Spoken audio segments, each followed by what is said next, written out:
केन्दुझर मुख्यमंत्री मोहन माझी 3 दिना गस्तर आसी विभिन्न प्रकल्पर उद्घाटन करिसेंति। केन्दुझर सदर बोदापालसा ग्राम पंचायत पाइला नुआ परिचय। बोदापालसावासी आखपाख 5टी पंचायतर लोकों आशा थिबा अरडई नाल उपरे निर्माण होइतबा पोल को मुख्यमंत्री उद्घाटन करी आकु जनसाधारण को उत्सर्ग करिसेंति। एही पोल प्राय 5000 ऊर्ध्व अंचलवासी दैनंदिन गमनागमनर मुख्य धारा साजिछि। एही पोल द्वारा बोदापालसा ग्राम पंचायत एवं यार आखपाख गाँवर लोकों को जीवा आसबार कौन असुविधा रहिबो नाही बोली कहिसेंति मुख्यमंत्री।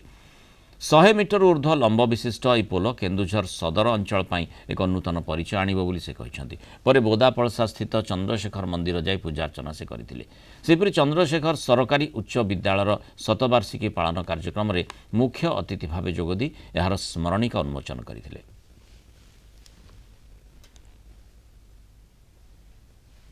शतवार्षिक पालन अवसर में ओडिशार माननीय मुख्यमंत्री श्रीजुक्त मोहन चरण माझी महोदय को हार्दिक अभिनंदन एवं स्वागत जनवा सहित ये कमिटी तरफ आम बधाई जनाऊँ जे आमर जो अनुरोध को रक्षा करी बारंबार अनुरोध को रक्षा करके जो आम बहुत खुशी आनंदित उल्लसित